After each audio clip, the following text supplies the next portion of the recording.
Hay una cosa que para mí siempre fue un misterio, un poco que es la memoria en realidad. O si es un afecto, o si es una constatación, o es un llamado a estar presente, imágenes que conservaron su impronta en la memoria. Mi primera infancia, entonces, pasa a ser en Sucre. Bueno, ahí corté con recuerdo de esa imagen y volví a la de la casa normal, habitual, que era la casa donde pasó mi infancia y a la que recuperé. En un viaje que hace 2 años que fui a Sucre, fui a ese lugar, de frente a la casa está, no está adentro, salvo la escalera de caracol del fondo. Sí, en 1930, desde 1930, y recuerdo que esa escalera de caracol me llevaba al primer piso donde estaba el dormitorio y había una soga muy larga que atravesaba el patio donde se colgaban las sábanas, cuyas sábanas al moverse daban la sensación de ser fantasmas.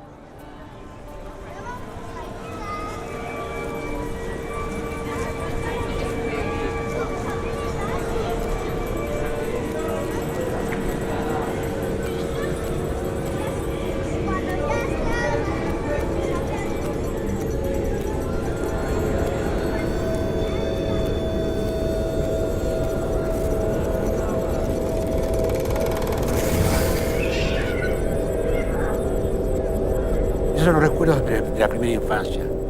Después de ahí ya, de pronto me encontré en un tren, atravesando el sur de Bolivia, Uyuni, Potosí, Villazón, La Quiaca.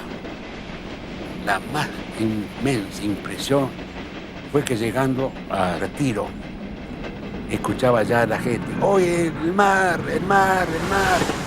Y yo se me asomaba a la ventanilla del tren y veía el río de la Plata, que para mí era el mar. Yo nunca había visto el mar. Y yo te acostumbrado a ver las montañas como muros, esa inmensidad y ese horizonte profundo. Para mí era el mar.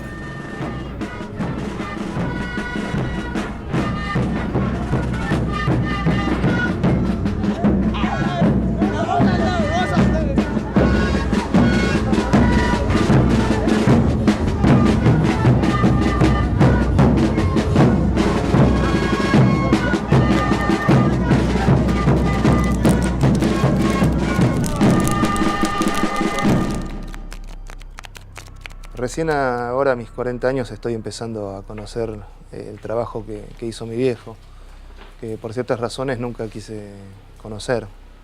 En realidad estoy empezando a conocerlo a él. No sé casi nada. Lo que sí recuerdo es que él contaba que se había ido en barco a estudiar pintura a París, en donde le agarró una infección en el oído, por eso tuvo que ser internado. Y ahí, estando internado, conoció a una señora que no me acuerdo quién me había dicho, no sé quién es, que le mostró unas fotos, de no sé qué carajo, por las cuales él decidió estudiar cine y dejar la pintura definitivamente.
Me enfermé, me hinchó los oídos, me hospitalizaron, tenía seguro social, así que pude ir al hospital.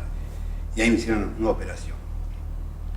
Vino a visitarme una mujer llamada Isabel Larguía, con unas fotos, y son fotos de una película que hizo con Fernando Birri. Se llama Tire 10. Cine, social, me contó lo que había hecho. Y eso me dio impulso para pensar en estudiar. Estos van al Tire 10. Cuando no van a la escuela van al Tire 10. Poquito a poquito, pero ellos se compran a veces los cuadernos, los lápices, los compran con esa moneda que les dan en el Tire 10.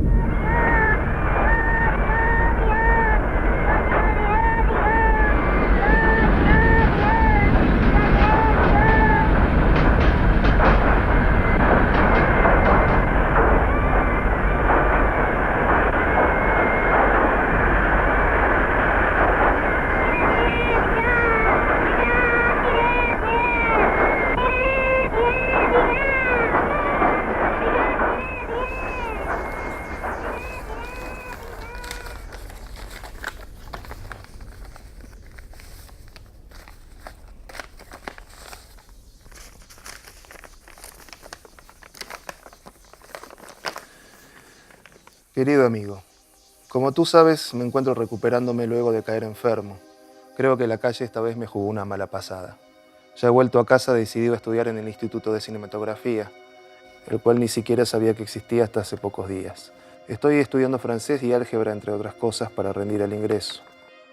¿Sabes tú qué tiene que ver con el cine?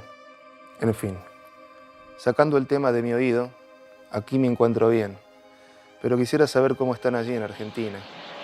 Llegan apenas las noticias por amigos y algunos informes. ¡Urgente!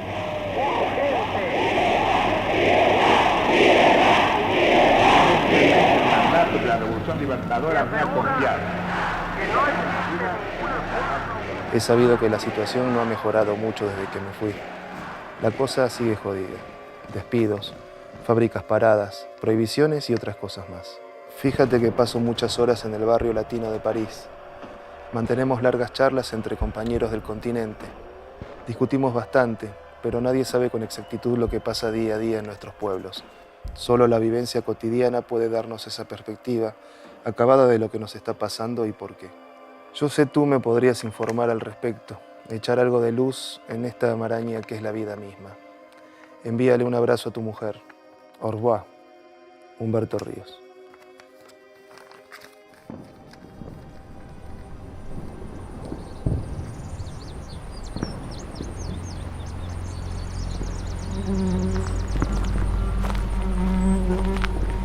Efectivamente, señores delegados, puede ser que en el acento que utilizara al hablar se escapara algo de la Argentina. He nacido en la Argentina, no es un secreto para nadie. Soy cubano y soy argentino también. Y si no se ofenden las ilustrísimas señorías de Latinoamérica, me siento tan patriota de Latinoamérica, de cualquier país de Latinoamérica, como el que nace. Y en el momento en que fuera necesario, estaría dispuesto a entregar mi vida por la liberación de cualquiera de los países de Latinoamérica, sin pedirle nada a nadie, sin exigir nada, sin explotar a nadie. Y así, en esa disposición de ánimo, no está solamente este representante transitorio ante esta asamblea. El pueblo de Cuba entero está con esa disposición. Figuren en ICAI, claro. Pero no va a haber un dinero que vas a pagar por los derechos de la película. De las películas. Nada. Dibujado esto. Sí. También dibujado con la luz. Bueno, a ver, 1, 2, 3, 4. A ver, graba así, ¿no? Sí. Humberto Pope dice... Pero te... No, esta no graba, solo audio. Ah. Vamos con audio. Se asustó. No, por eso. ¿Y sincronizamos? Bueno, 1, 2, 3. La Revolución Cubana fue una guía. Y mucho más el cine cubano. Porque el cine cubano había descubierto que la revolución también era una revolución en el cine. Los cubanos habían hecho unas hermosísimas películas y nos enseñaron, de alguna forma, cómo se podía hacer un cine dentro de un sistema socialista. Ese movimiento, ese enorme movimiento, no tenía nada que ver con el cine comercial, nada que ver.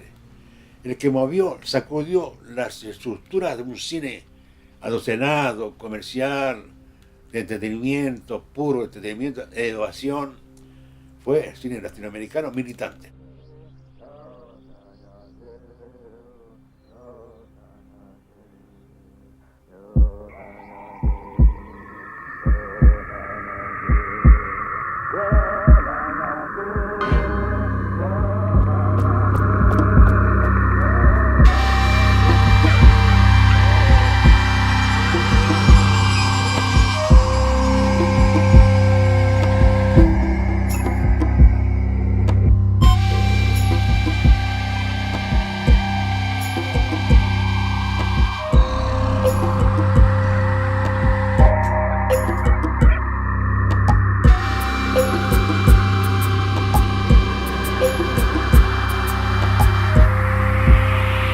El cine conocido como documental es el principal basamento de la cinematografía revolucionaria. El hambre latino no es un monstruo alarmante, es el nervio de su propia sociedad. El compromiso del intelectual se mide por lo que arriesga, no con palabras ni con ideas solamente, sino con actos que ejecutan la causa de la vida. Pero no fueron cruzados los prisioneros, fueron fugitivos de una civilización que estamos borrando.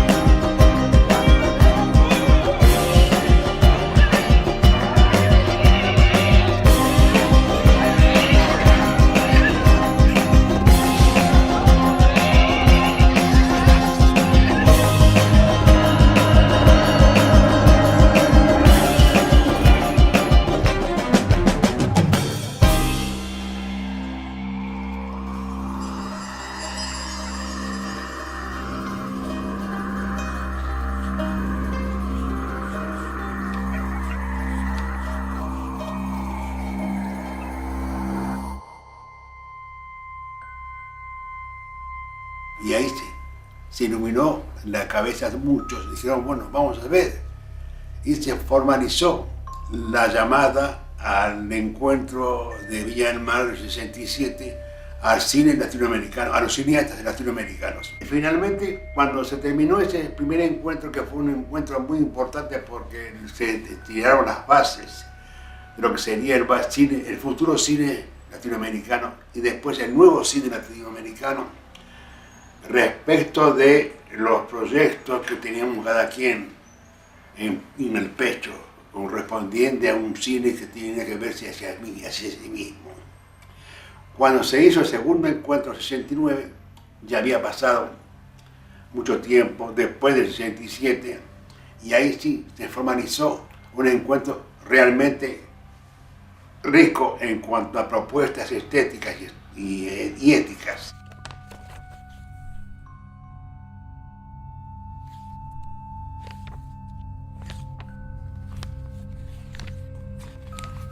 La Revolución Cubana encuentra a Viña del Mar 69 en su máximo esplendor. Lo que traducían las películas era la concepción de que el cine era una herramienta eficaz y poderosa para expresar la realidad que estaba excluida de las pantallas en general y como instrumento para generar conciencia en el espectador sobre la situación que le estaba vedada a su conocimiento, pero que este nuevo cine abría. Era una ventana abierta, indagatoria y comprometida. Un cine hecho al calor de las protestas, al calor de las marchas, registrando los enfrentamientos, registrando las represiones, registrando las torturas, etcétera, que eran sometidos los militantes populares también. Nosotros hemos vivido en carne propia todo el peso de esa carga, de ese aparato destructivo, fenomenal, que fue la dictadura genocida argentina, que también se llevó muchas víctimas del cine, de nuestro cine, ¿no? De quienes fundamentalmente también, no solo impidiendo que se hiciera este cine, sino también habiendo dado cuenta de quienes a través de esta expresión cinematográfica, a través de este cine en contacto con la realidad, habían desarrollado también un compromiso personal muy grande que los llevó a tomar posiciones activas y militantes revolucionarias con mucha mayor claridad.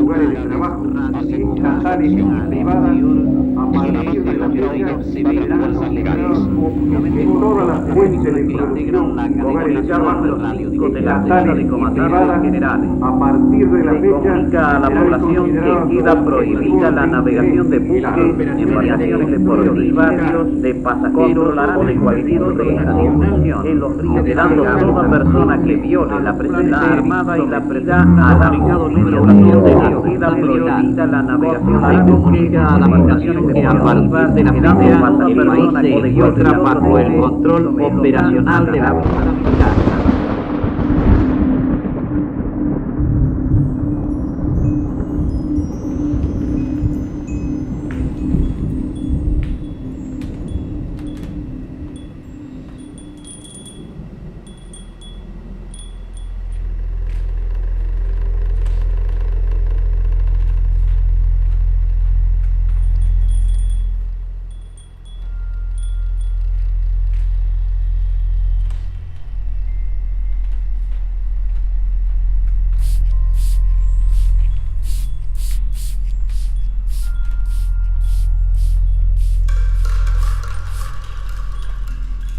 Ni medias tienen negro, por Dios.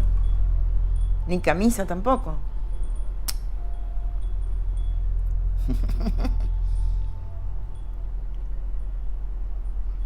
Y ahí lo ves. ¿Qué más te voy a hablar ya? Te acabo de hablar. Te acabo de decir. Te acabo de decir. Raimundo Gleiser y Humberto Ríos eran hermanos, amigos muy queridos y nada más. En realidad, Humberto fue maestro de Raimundo, profesor. Y entonces desde México, Raimundo lo llamó para que le haga la cámara de la película México a su maestro. Esta es una foto de la filmación de Ceramiqueros. Se lo puede ver al negro con su trípode de ladrillo. Raimundo era el director. Tenían el mismo sincronismo estos dos de filmar. Y eran totalmente compañeros y así filmamos muchas películas. Y dígame, Alcira, ¿usted cree que la vamos a ayudar con esta película? Y tal vez nos ayudarían, pero hasta ahora no nos ayudó nadie.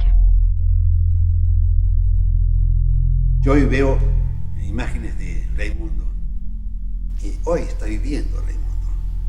Hoy mire, y hoy converso con él, y hoy dialogo con él.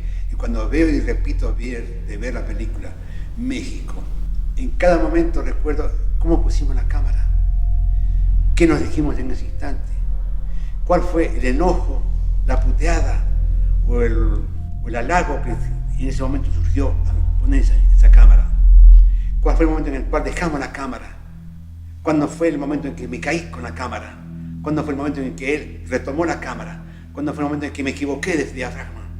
Sí, de pronto cobra vida, cobra una vida en la cual la memoria está mucho más pegada a lo que uno siente de lo que es la imagen, que lo que es la imagen. Lo que se veía era como si fuera una película de terror mal hecha. O sea, un zapato tirado.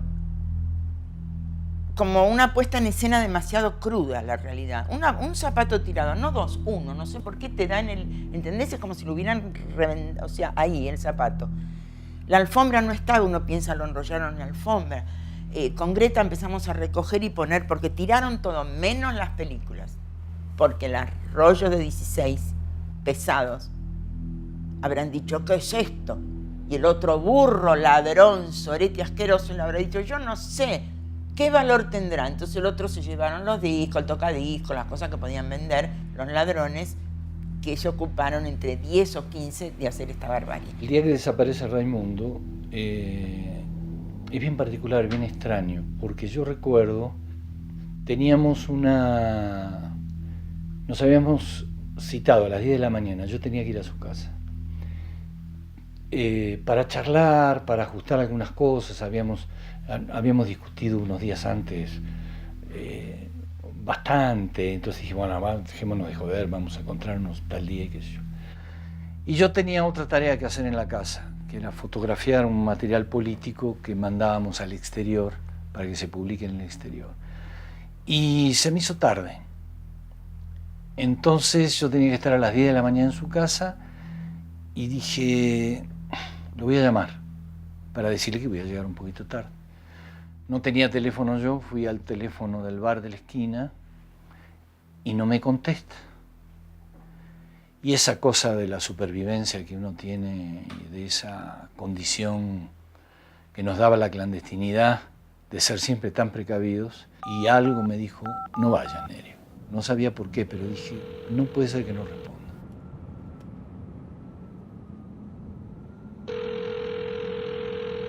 Hicimos unos afiches, miles de afiches pidiendo la libertad de Raimundo Gleitze. Y entonces se hizo el acto importante en antropología. Y ahí habló Jorge Fons, en nombre de la cinematografía mexicana, Humberto Río, en nombre de la cinematografía argentina. Yo tengo las palabras de Humberto seguro. La de Fons también seguro, y tengo algunas imágenes. Está en cine. ¿Dónde está? Tenés que... sería una buena si te dedicás a explorar conmigo, pero vos levantás las latas. Eso no está en la UNAM. Eso está acá. Y acá.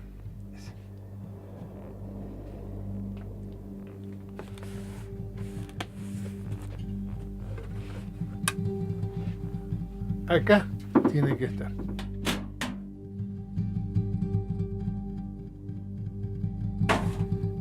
Y en uno de estos, así, debe estar. Si querés encontrarlo, tenés que venir, ponerte el mameluco y dejar la cámara y ponerte a trabajar acá. Y en un par de horas lo encontramos. ¿No? Ahí no, en la sala, al lado, y pensé. Apretá. Bueno. ¿Sí? ¿Quién es? Tengo que poner los anteojos porque no veo un carajo. Me voy a sentar acá.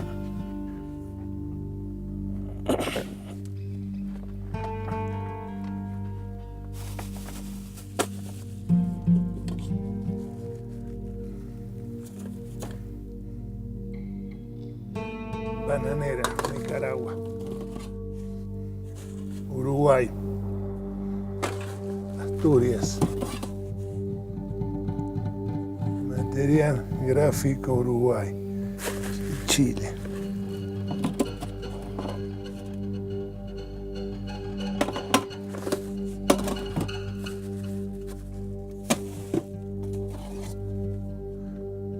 Actor Raimundo, 1978, México, Mayo, Auto Editorial. Acá está el negro. Maravilloso. El audio del registro de la antropología no existe. Lo hemos tratado, lo hemos perdido. Existió originalmente. Yo filmé eso. Las imágenes que vas a tener las filmé yo.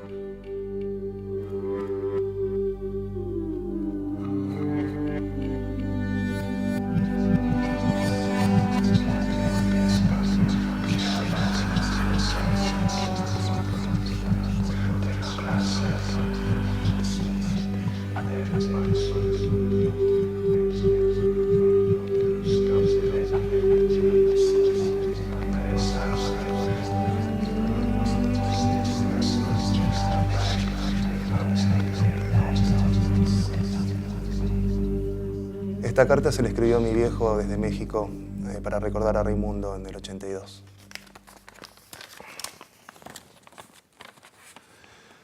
Apenas retazos de memoria. Una imagen emerge, otra se desdibuja. Alguna más se confunde en el tiempo y me traiciona. Un sentimiento sin límites, o tal vez con límites ajustados al miedo. Quisiera recordar a Raimundo día a día, todos los días en que nos vimos y compartimos charlas en cafés, en caminatas sin rumbos por las calles intensamente iluminadas de Buenos Aires, o en polvorientos caminos con una cámara al hombro. Pero no puedo hacerlo. No soy el poeta capaz de recrear con palabras una atmósfera, ni soy el historiador en cuya memoria palpitan todos los instantes y los ecos de la vida compartida. Creo que apenas soy el hombre en cuya vida apareció Raimundo, por momentos, algunos privilegiados, como cuando compartíamos tareas y crecimos simultáneamente en una conciencia latinoamericana. Uno piensa, ¿cuándo es ese momento en el cual la muerte te tiene tan agarrado? Que no hay ningún agarre, ningún sostén frente a la vida. Yo lo pensé muchas veces en las cuales mi gente se fue yendo. O sea, los amigos se fueron yendo.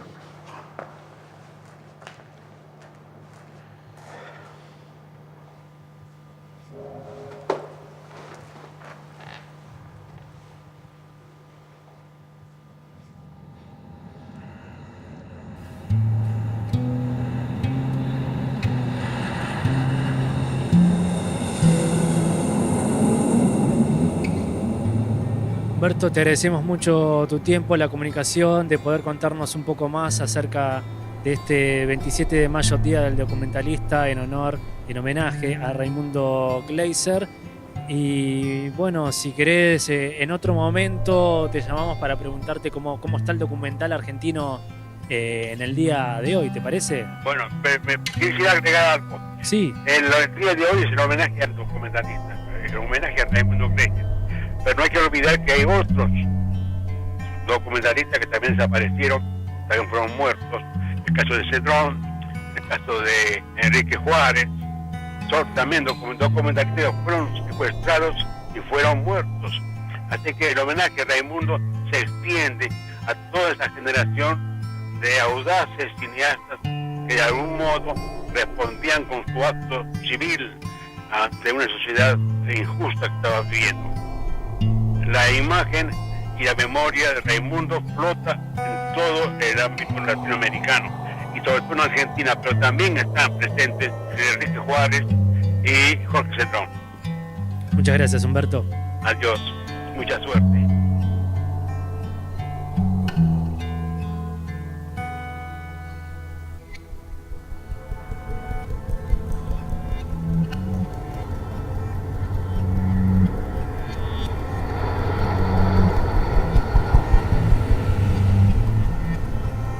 Me fui a la Argentina por una razón muy fundamental. El golpe de Estado fue tremendo.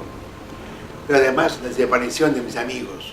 Raimundo Gleiser, que fue alumno mío, había desaparecido. Y otros compañeros más. Pablo Seil, Jorge Cedrón, en fin. Toda esa gente. Pero además había una situación muy fuerte en Argentina que no se conocía. O se conocía más o menos por informes que llegaban así.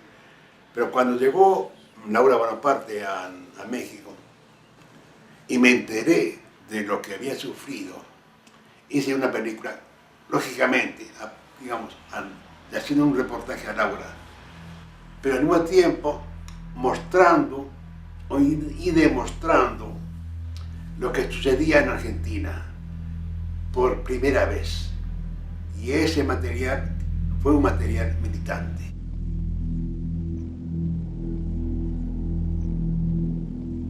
Hay 8.000 muertos, 10.000 presos políticos. Hay 60 campos de concentración. Hay un horno crematorio en La Perla, provincia de Córdoba, y una cámara de gas al sur de la provincia de Buenos Aires. Nosotros exigimos de la Junta Militar el cese de la tortura, que es de una crueldad inaudita. Exigimos que se respete la Constitución, Exigimos que se den la lista de los desaparecidos y que se digan dónde están, que aparezcan.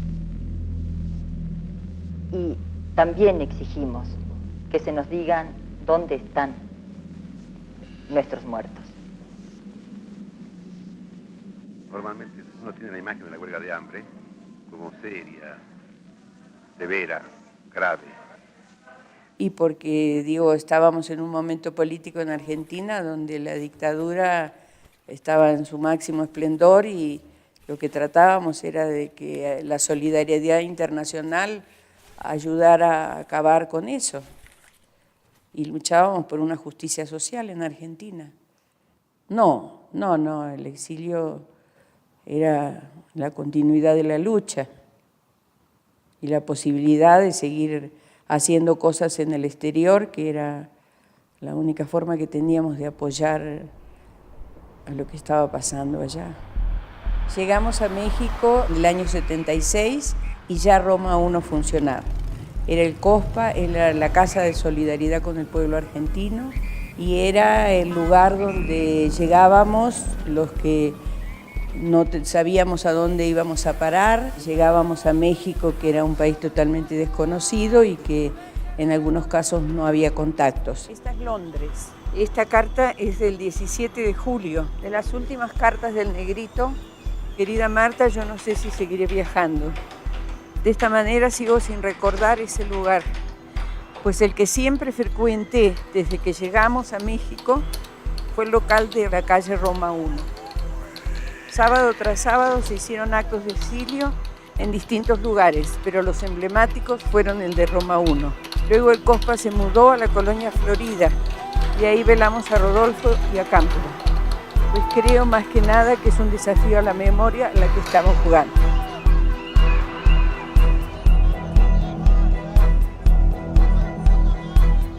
Esta era la entrada. Si hay alguien tendría que ser el conserje, recepción.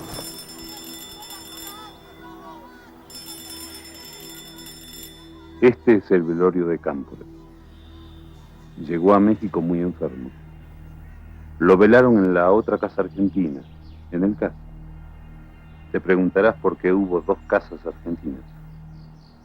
Y esto fue el resultado de líneas políticas diferentes, de luchas internas, de la visión que se tenía frente al trabajo político en el exilio. El COSPA se había dividido y se había generado el Comité Argentino de Solidaridad, que estaba en otro lugar, en otra casa, y por otro lado estaba la casa de Montoneros, la famosa casa de Montoneros en la calle Alabama, en México. Y ahí el negro circulaba por cualquiera de los dos ámbitos, entonces él fue, esta gran unión, generó esta unión, fue como el gran enlace de los cineastas latinoamericanos, porque además él lo conocían todos, los cineastas cubanos, por supuesto, los cineastas chilenos, los brasileros, y él él cultivaba esta cosa de la amistad. Para él el cine latinoamericano era el centro y el objetivo de su pensamiento.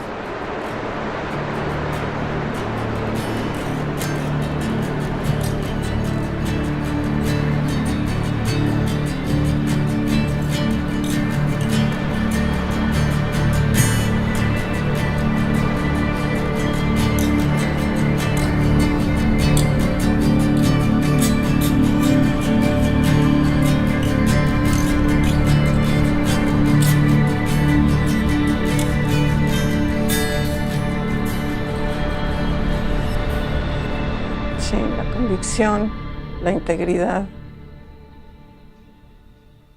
sobre todo en el Negro Río.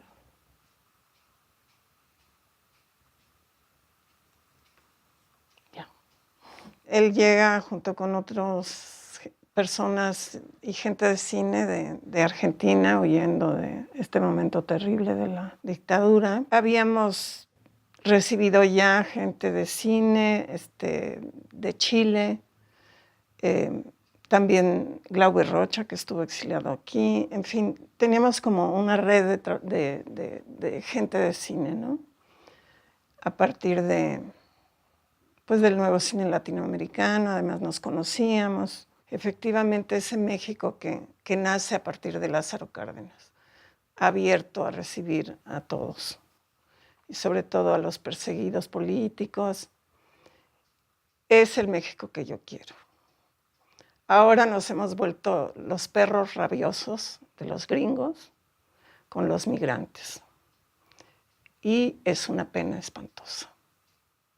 Nosotros debemos volver a ser como fuimos, siempre abiertos y hermanarnos con todos. América Latina es la casa de todos. Entonces, pues a mí me es muy duro ver lo que pasa hoy.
Curso abierto sobre cine político latinoamericano.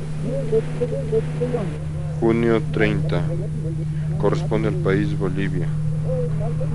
Tema: cine político. Ponente: Humberto Ríos. Filmoteca UNAM, Cueque. Era indefectible la creación de cine dialéctico. Es decir, un cine en donde la concepción no estuviera limitada a simplemente mostrar, sino a conocer quiénes, cómo, por qué, de qué manera podía el cine convertirse en un arma revolucionaria. ¿Cómo hacer un cine revolucionario? ¿Por qué se produce la miseria? ¿Quiénes son los culpables? ¿Cómo combatirlo? ¿De qué manera? ¿Con qué armas?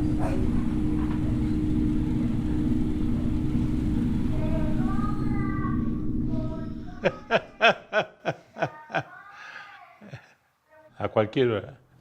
En toda la ciudad, es increíble.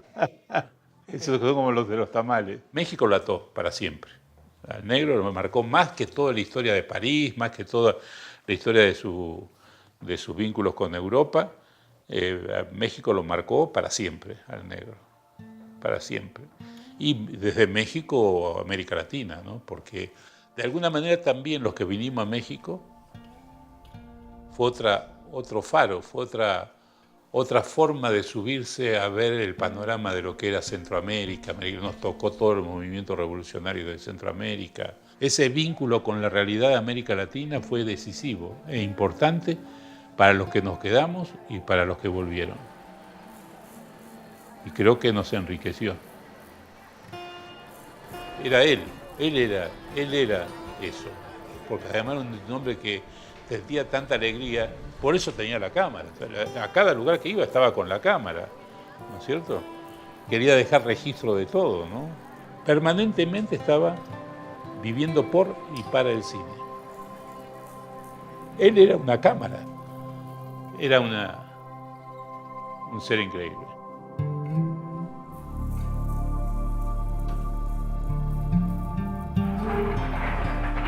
Con otras madres del escuadrón 608. Allí habíamos ido a preguntar. Y a veces lo encontramos inhumanizado en cuentos. La burguesía revolucionaria no resolvió, no resuelve, no puede resolver ninguno de los problemas fundamentales. Y nos dijeron que a lo mejor ella no podía andar a contar.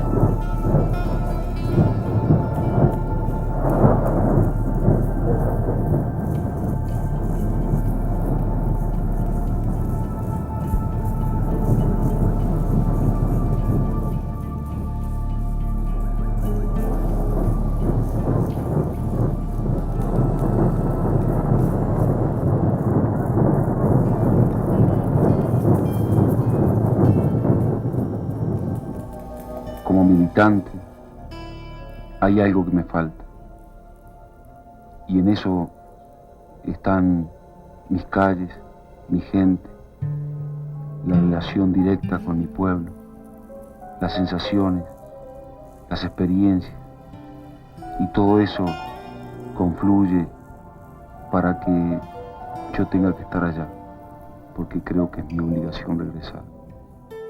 Y correr este riesgo con el pueblo es ¿cómo te diría?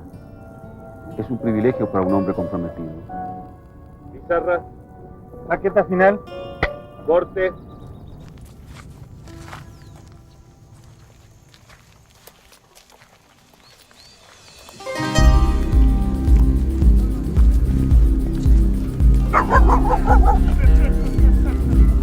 Un acuerdo no puede ser un camino de una sola vía, de prosperidad en una sola dirección. Un acuerdo no puede resultar de una imposición en base a las relativas posiciones de fuerza. Por ello, seguimos pensando que no nos servirá cualquier integración. Simplemente firmar un convenio no será un camino fácil ni directo a la prosperidad. Nosotros vemos que es una amenaza más bien de Estados Unidos hacia América Latina y el Caribe. ¿Qué debemos hacer? Unidad más unidad. Repasar el pasado de esas grandes batallas de otros pueblos, pero también está esas formas de querer intervenir. El gobierno de Estados Unidos debe estar convencido que ya no estamos en tiempos de reparto imperial, ni el modelo neoliberal no sirve para los pueblos de América Latina y el Caribe. Ojalá que entiendan que no vamos a aceptar países de primera, segunda, tercera categoría. Tienen que darle unos cursos de historia y entender que ya no estamos 500 años atrás, que esta Latinoamérica del siglo XXI es libre, independiente, altiva y soberana.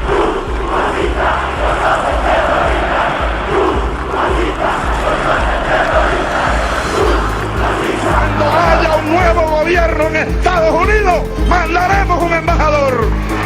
Un gobierno que respete a los pueblos de América Latina, a la América de Simón Bolívar, carajo. Váyanse al carajo, yanquis de mierda, que aquí hay un pueblo digno.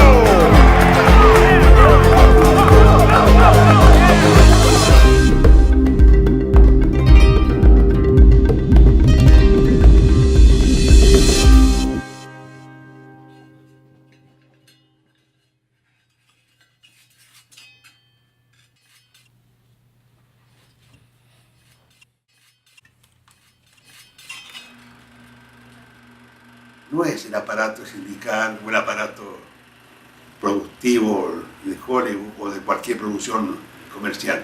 No, no lo es. Por lo tanto, uno hace cine como puede. Y hace cine cuando puede. Y hace cine como deber. Como militancia. Y militancia de la imagen. El tiempo pasa. Y el recuerdo que yo creo que cada vez se hace más corto. ¿Sí? Si tú hablas, preguntas a alguien en la escuela quién era el negro, yo creo que nadie te va a decir. El negro para nosotros es participar de una generación con la cual vivimos y que en los últimos años pues, los recuerdos se van, la gente que estaba se va, sí, ya no están y posiblemente ya nadie se acuerde de él, ¿no? Pero si tú hablas con la gente del medio, de nuestra edad y todo eso, yo creo que puedes tener una respuesta muy amplia de quién era el negro, ¿no? Y de cómo fue aquí, su participación. Pero ya el tiempo, yo creo que hablar de un legado del negro, pues eso quedó en nosotros. Eso es cercano, ¿no? De los que vivimos, de los que compartimos, lo disfrutamos. Pero ya hacia lo último, pues igual yo creo que va a pasar con nosotros, ¿sí? O que el tiempo pasa y después de 10 años pues nadie se va a acordar de ti. Entonces, ¿qué hacer para recordar esto? Pues, no, pues yo creo que el medio es completamente idóneo como para quién era el negro, ¿sí? ¿Quién era el negro? ¿Qué hizo? ¿En dónde estuvo?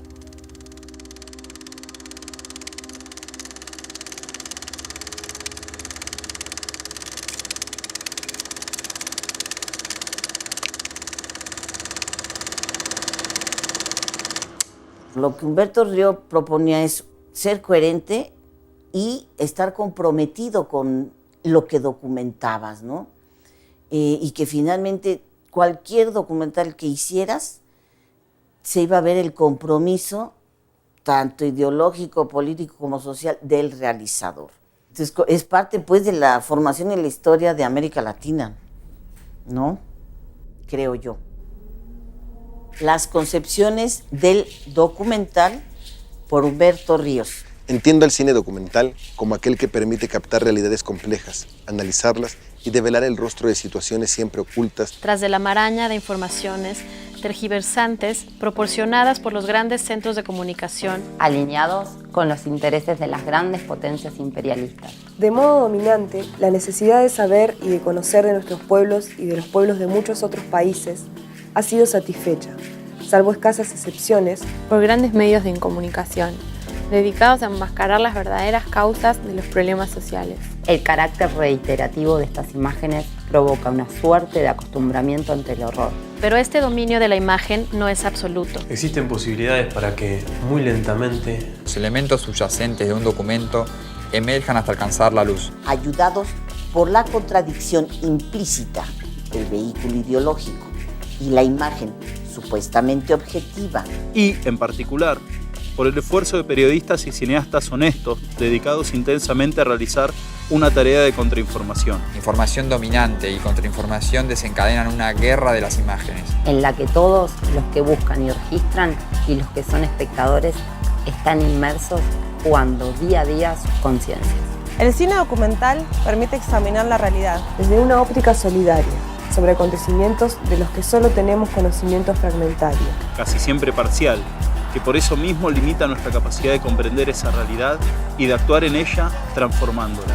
Este cine desenmascara una triple situación. Documenta las llagas y problemas de un país y de las personas. Golpea el rostro a grupos sociales autosatisfechos con su visión inmutable de la realidad. Básicamente es un cine testigo de las injusticias. Supera el cine de efectos para encarar el cine de causa. De profundización, de vínculos, de conexión entre las personas. Viene a mi memoria una frase que leí por algún lado y que no sé ahora a quién atribuir. En este tiempo de la imagen, la muerte ya no es tan definitiva. Las imágenes del cine documental hacen a la muerte menos muerte. ¿Quiere agregar algo, una palabra? Yo quisiera saber simplemente cómo es posible que tengamos este milagro. Creo que este milagro se dio justamente por la conjunción en este momento histórico de voluntades jóvenes que quieren dejar de lado el proceso destructor de no poder hacer y también pensar que esto puede producir y reproducirse en América Latina. Pensamos que las regiones que podían ser Bolivia, Brasil, México, el Caribe, se junten y se unan en una sola palabra, América Latina. Muchas gracias, Humberto Ríos. El negro sabía lo que queríamos. El negro lo sabía porque venía de esa historia. Y el negro para mí fue fundamental porque él conocía Latinoamérica como nadie. Y creo que esto fue lo importante y yo me da mucha felicidad saber que el negro pasó los últimos años viendo lo que sucedía.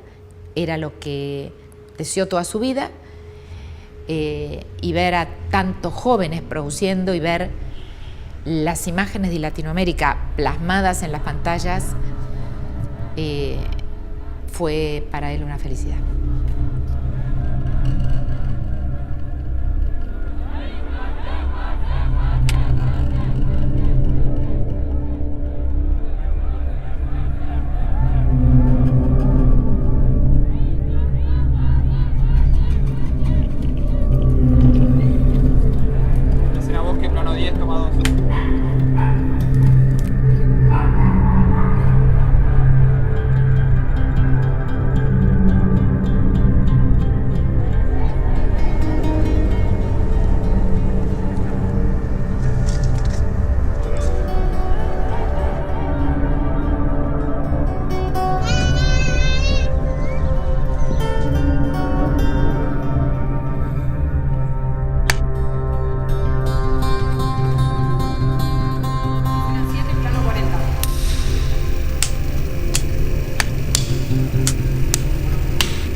Ya no somos tan dependientes ni tan obedientes a los imperios.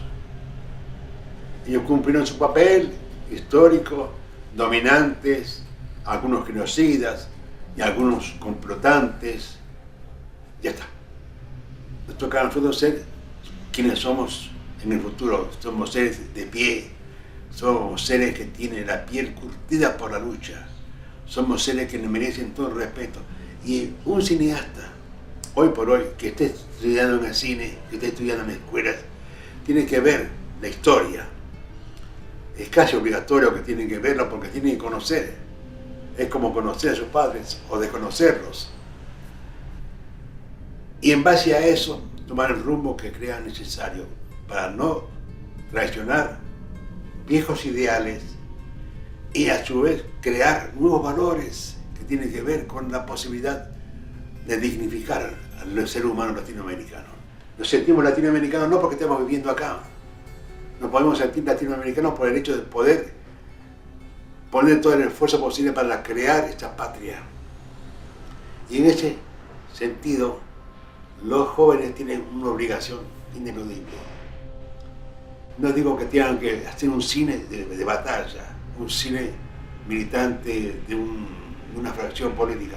Digo que tiene que ser esencialmente político. Con esto quiero decir que más allá de un color para la política tienen que ser políticos en acción. Mover los hilos de su historia para llegar a crear espacios propicios a un debate y a un renacimiento del pensamiento latinoamericano. Así de simple y de difícil.